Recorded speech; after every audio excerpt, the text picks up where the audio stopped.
الحمد للہ والصلاة والسلام علی رسول اللہ اما بعد۔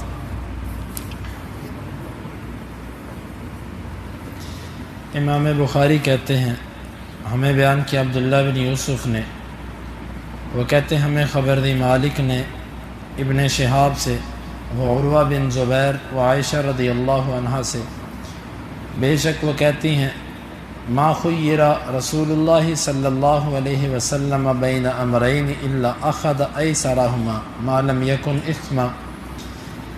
رسول اللہ صلی اللہ علیہ وسلم کو جب بھی دو چیزوں میں اختیار دیا گیا، آپ نے ان میں سے آسان چیز کو لیا، ما لم یکن اثما، جب تک وہ گناہ نہ ہوتا، فإن کان اثما کان ابعد الناس منہ، اگر وہ گناہ ہوتا تو آپ لوگوں میں سب سے زیادہ اس سے دور ہونے والے ہوتے۔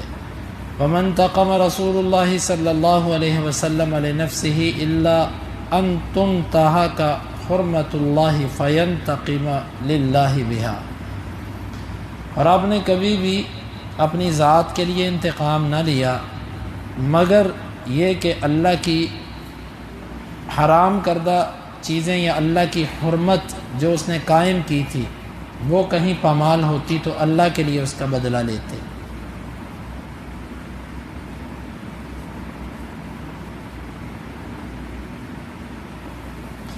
اس حدیث مبارک میں دو باتیں ہیں۔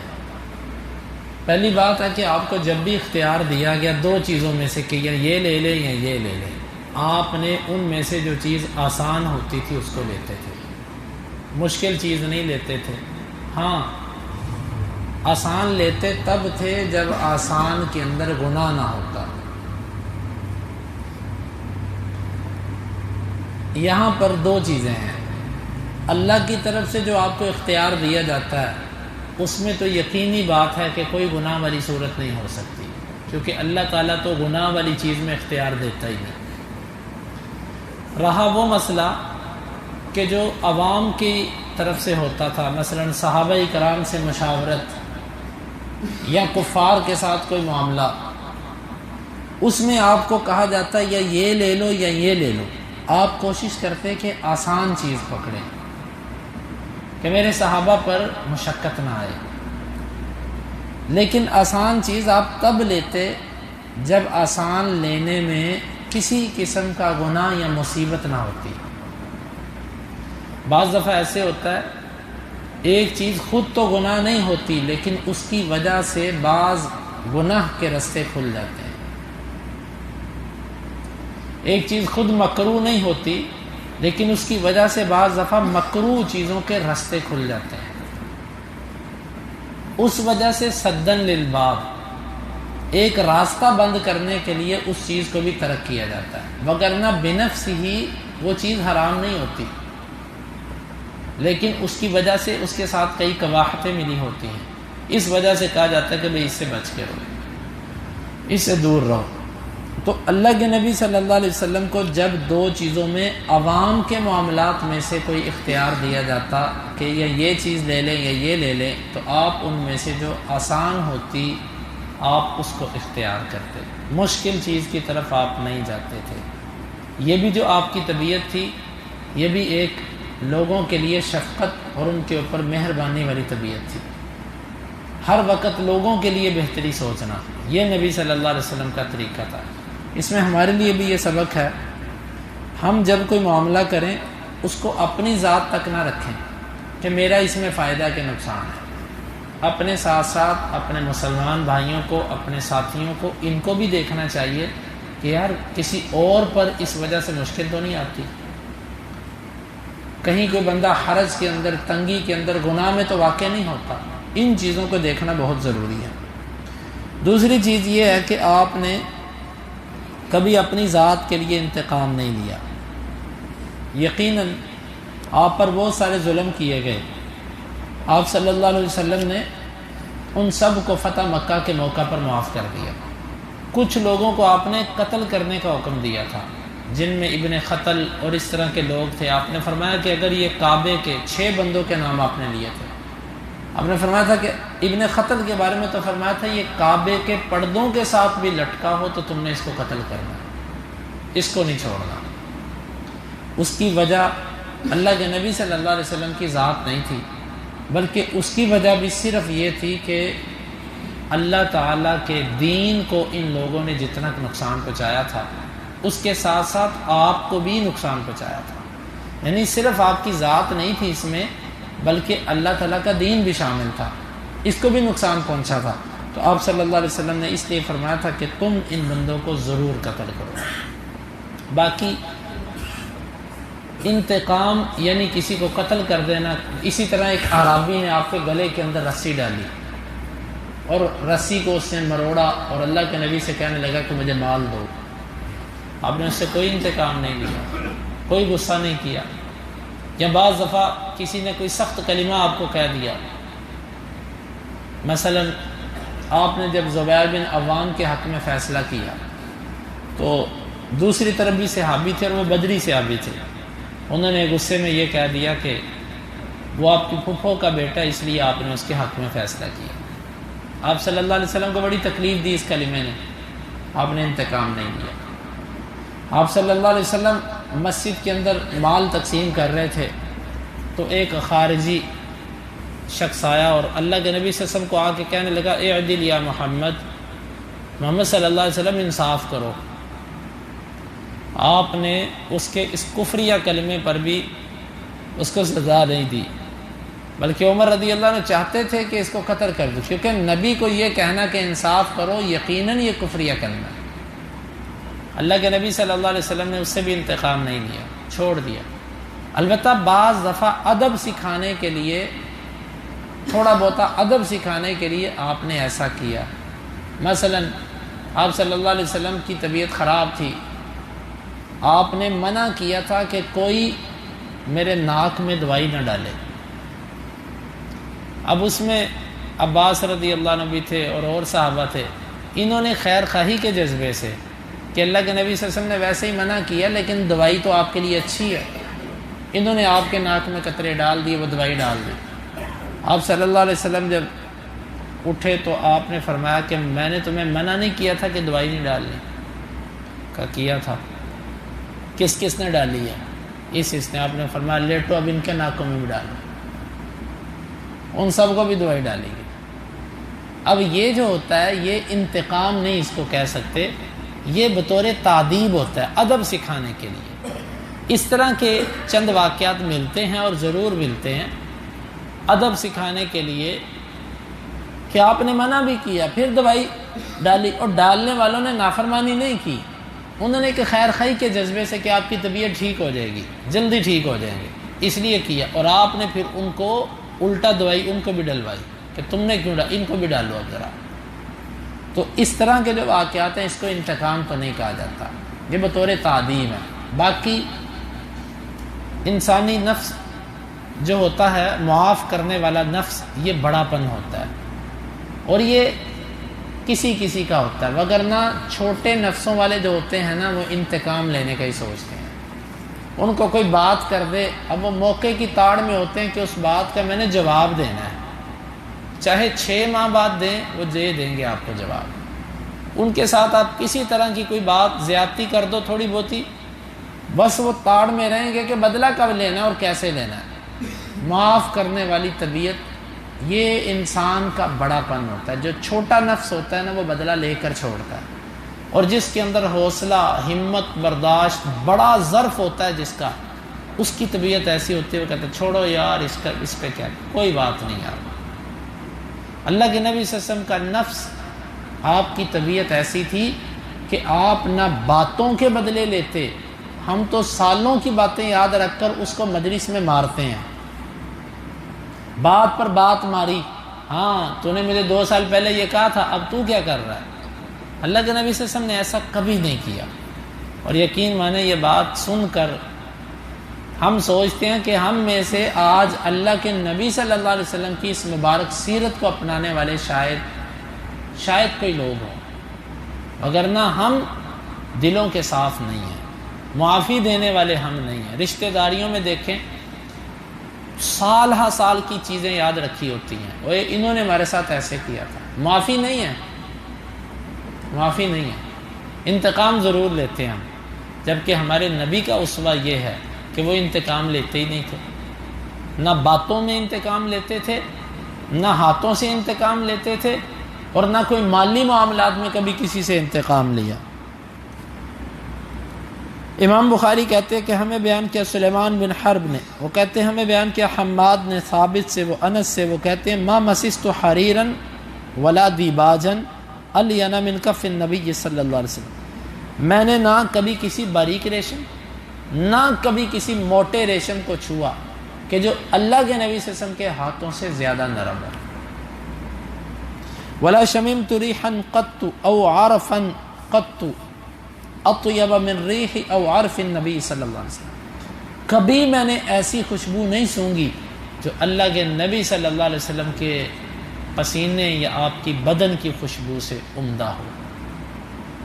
اس حدیث میں بھی دو چیزیں، ایک آپ کے ہاتھ مبارک، دیکھیں ہم میں لوگوں کے ہاتھ سخت ہوتے ہیں، اللہ کے نبی صلی اللہ علیہ وسلم کا ہاتھ مبارک اتنا نرم تھا کہ صحابی کہتا ہے کہ ایسا کبھی باریک ریشم یا موٹا ریشم بھی اگر میں نے ہاتھ میں پکڑا نا تو وہ بھی اتنا نرم نہیں تھا جتنا نرم آپ کا ہاتھ ہوتا تھا، اللہ کی طرف سے تھا، گوشت والے ہاتھ تھے لیکن موٹاپا نہیں تھا۔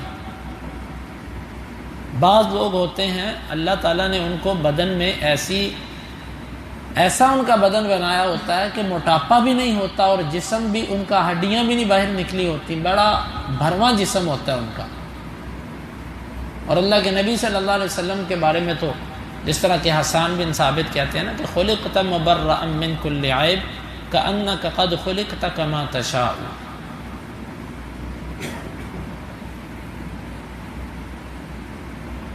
کہ آپ تو ایسے پیدا کیے گئے عیبوں سے پاک جس طرح کہ آپ اپنی مرضی کے مطابق بنائے گئے۔ تو اللہ کے نبی صلی اللہ علیہ وسلم جس سے ہاتھ ملاتے اتنا نرم اور اتنا پیارا آپ کا ہاتھ کہ وہ آپ کے ہاتھ کی نرمی کے اندر کھب کے رہ جاتا ہے۔ اور پھر بعض روایات کے اندر آتا ہے کہ آپ سخت تھے، یعنی کہ اس میں سختی سے مراد ہڈیوں کی مضبوطی، بدن کی مضبوطی ہے، کمزوری نہیں تھی۔ بعض نرم لوگ جو ہوتے ہیں وہ ڈھیلے ڈھیلے سست ایسے بھی نہیں تھے بھی مضبوط، لیکن ہاتھوں کے اندر نرمی۔ اور دوسرا وصف آپ کا کہ آپ کی خوشبو، ہر بندے کے بدن کے اندر ایک بدبو ہوتی ہے، وہ 2 دن نہ نہائے، 1 دن نہ نہائے، اس کو محسوس ہو جاتی ہے، وہ بغلوں سے ہو، وہ منہ سے ہو، وہ پسینے سے ہو، وہ کسی بھی طرح ہو۔ اللہ کے نبی صلی اللہ علیہ وسلم کو اللہ نے اس کے عوض خوشبو رکھی تھی آپ نے، اور آپ کے جو بدن کی خوشبو تھی وہ دنیا کی کوئی خوشبو اس کا مقابلہ نہیں کر سکتی تھی۔ تو آپ اندازہ کریں، آپ اتنے معطر بدن والے، خوشبودار بدن، قدرتی خوشبو والا بدن، اس کے باوجود آپ خوشبو کو پسند کیا کرتے تھے اور خوشبو لگایا کرتے تھے۔ لیکن ہمارے بدن بھی ایسے نہیں ہیں، لیکن پھر بھی خوشبو لگانا ہمارے کلچر میں نہیں ہے۔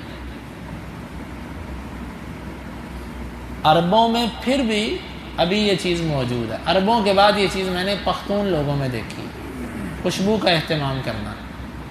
لیکن ہمارے خاص کر اہل پنجاب جو ہیں یا سندھی بلوچی بھائی، ان کو بھی ان میں کوئی اہتمام نہیں ہے ان چیزوں کا۔ تو اللہ کے نبی صلی اللہ علیہ وسلم معطر بدن ہو کر پھر بھی خوشبو لگاتے، سر پہ لگاتے، بدن پہ لگاتے، تعلیم دینے کے لیے کہ خوشبو لگاؤ، اور خوشبو آپ کو پسندیدہ تھی۔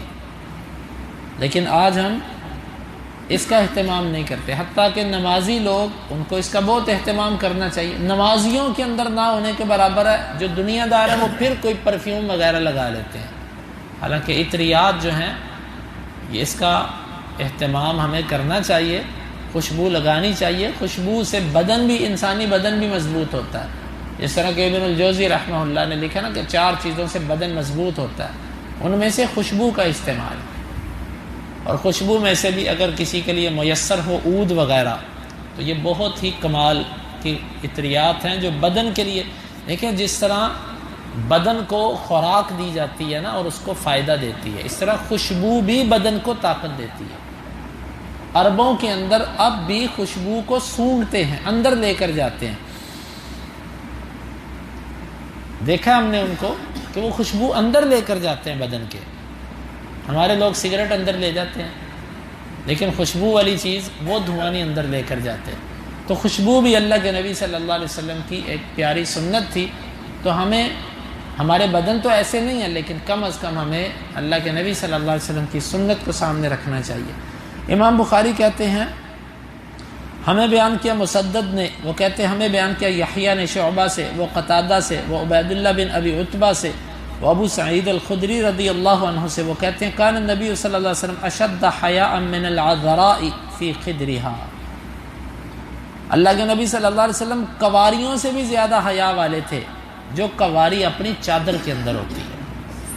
اور امام بخاری کہتے ہیں ہمیں بیان کیا محمد بن بشار نے، وہ کہتے ہیں ہمیں بیان کیا یحییٰ نے اور ابن مہدی نے، وہ دونوں کہتے ہیں ہمیں بیان کیا شعبہ نے اسی طرح. وَإِذَا كَرِهَ شَيْئًا عُرِفَ فِي وَجْهِهِ، اور جب آپ کسی چیز کو ناپسند کرتے تو آپ کے چہرے سے پہچان لیا جاتا. اس حدیث میں دو باتیں ہیں. پہلی بات، آپ کے اندر حیا کنواری لڑکیوں سے بھی زیادہ ہوتا تھا. اور کون سی کنواری لڑکیاں؟ کنواری لڑکیاں بھی دو طرح کی ہوتی. ایک تو وہ ہوتی ہے جو بغیر پردے کے پھرتی ہے، ہوتی وہ بھی کنواری ہے، برائے نام حیا وہ بھی کہتی ہے میرے اندر ہے. لیکن ایک وہ کنواری ہے جو چادر کے اندر چلتی ہے، اپنے بدن کو لپیٹ کر چلتی ہے، اور اس کی چال کے اندر لڑکھڑاہٹ ہوتی ہے حیا کی وجہ سے، لڑکھڑا رہی ہوتی ہے. ہمارے آج تو ہم دیکھتے ہیں ایسے اعتماد کے ساتھ چلتی ہیں کہ بندہ مرد کی چال ان کو دیکھ کے بگڑتی ہے، بدلتی ہے، لیکن ان کے اندر کوئی فرق نہیں آتا بلکہ وہ مزید بہتر کرتی ہیں اپنے آپ کو. لیکن وہ عورت جو کنواری ہو اور چادر میں لپٹی ہو، حیا سے بھری عورت، نبی صلی اللہ علیہ وسلم کے اندر حیا اس سے بھی زیادہ تھا. حیا کیا ہوتا ہے؟ حیا یہی ہوتا ہے کسی کا دید لحاظ کرنا. ہمارے آج بد اخلاقی، کڑوی بات، منہ پر مارنا، سخت بات کرنا، اس کو لوگ خوبی سمجھتے ہیں. یہ خوبی نہیں ہے. اللہ کے نبی صلی اللہ علیہ وسلم نے گھر پہ ولیمہ کیا، صحابہ کرام آئے، سب نے کھانا کھایا. اس کے بعد کچھ صحابہ، دو صحابہ بیٹھ کے باتیں کرتے رہے. آپ آئے، آپ کے گھر میں بیٹھے ہیں، آپ حیا کی وجہ سے ان کو نہیں کہہ رہے کہ یہاں سے اٹھ کے چلے گئے، باہر چلے گئے. پھر آئے، پھر وہیں پر بیٹھے ہیں وہ، پھر آپ نے نہیں کہا، پھر آئے، پھر وہ تیسری دفعہ چلے گئے. اللہ تعالیٰ نے پھر قرآن اتار دیا. یعنی آپ کی طبیعت کے اندر اتنا دید لحاظ تھا، اتنا خیال کرتے تھے کہ آپ صلی اللہ علیہ وسلم کسی کو ایسا کلمہ کہنا پسند نہیں کرتے تھے جس سے آپ محسوس کرتے تھے کہ اس کو تکلیف ہو سکتی ہے. واللہ ہم اس مزاج سے بہت دور ہیں. اپنے نبی کی اصل جو سیرت ہے اس سے ہم بہت ہی دور ہیں. ہم تو کسی کو بات کرتے ہیں اس کو کاٹ دیتے ہیں. ہماری بات سے کسی کو پتہ نہیں کتنی دیر نیند نہیں آتی بیچارے کو کہ یار اس نے مجھے بات کیا کر دی، اور ہم اس بات پر خوش ہوتے ہیں میں نے منہ پر کی ہے اس کو. یہ اچھی عادت نہیں ہے. آپ جس نبی سے محبت کرتے ہیں وہ نبی حیا کی وجہ سے کسی سے اور اپنا تقاضا کرتے وقت، کسی سے کچھ لیتے وقت، وہ نبی اس قدر حیادار تھا کہ وہ یوں تقاضا کرتا ہی نہیں تھا کہ دو میری چیز واپس. ایسا آپ کا انداز ہی نہیں تھا. حیا والا مزاج. اللہ ہمیں ایسا مزاج عطا فرمائے. اور حیا کا معنی جو ہم سمجھتے ہیں وہ نہیں ہے. ہم کیا سمجھتے ہیں؟ ہم سمجھتے ہیں مثلا کہیں گانے لگے ہوں، بندے کو کہو بھائی بند کروا دو، وہ کہ او یار نہیں یار مجھے شرم آ رہی ہے. لوگوں سے کہو آؤ نماز کے لیے چلے، نہیں یہاں پر شرم آتی ہے. یہ شرم نہیں ہے، یہ کمزوری ہے، یہ اللہ کی محبت کی کمی ہے. شرم اور حیا جس کو کہتے ہیں وہ اور چیز. گناہ کی طرف نہ دیکھنا، غیر محرم کی طرف نہ دیکھنا، اللہ کی منع کردہ چیز. اصل حیا کیا ہوتا ہے؟ اللہ نے جن چیزوں سے روکا اس سے رکنا. استحیوا من اللہ حق الحیا، اللہ سے حیا کرو. اللہ کا حیا، جن چیزوں سے اللہ نے روکا اس سے بچو، جس کا حکم دیا اس کو کرو. بعض نے بڑا اچھا اس کا معنی کیا.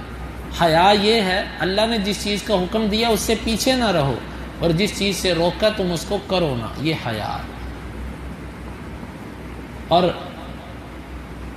جب دوسری چیز یہ ہے، جب آپ صلی اللہ علیہ وسلم کو کوئی چیز ناپسند ہوتی، چیخنا، چلانا، واہ ویلا کرنا یہ آپ کی طبیعت نہیں تھی، بلکہ آپ کے چہرے پر ناپسندیدگی کے آثار دکھائی دیتے۔ صحابہ دیکھ کے سمجھ جاتے آپ کو یہ چیز ناپسند ہے، اللہ اکبر، لیکن اس کے باوجود اس کے خلاف بولنا، آوازیں لگانا، غصہ اور چیخنا یہ آپ پسند نہیں کرتے تھے، الا یہ کہ اللہ کا کوئی حکم ہوتا، وگرنہ آپ کوئی چیز ناپسند ہوتی چہرے پر اس کے آثار آ جاتے، بس اتنا ہوتا۔ اللہ اکبر، یہ بھی ایک بہت بڑی، یہ اس بندے کے اندر ہوتا ہے جس میں برداشت بہت ہوتی ہے، جو پینے کی صلاحیت رکھتا ہے۔ اللہ تعالیٰ سے دعا ہے اللہ تعالیٰ ہمیں اپنے نبی صلی اللہ علیہ وسلم کی ان پیاری صفات کو اپنانے کی توفیق عطا فرمائے۔ اللہم انفعنا بما علمتنا وعلمنا ما ينفعنا وزدنا علما وآخر دعوانا ان الحمد للہ رب العالمین۔ حدیث نمبر 3560، 61 اور 62۔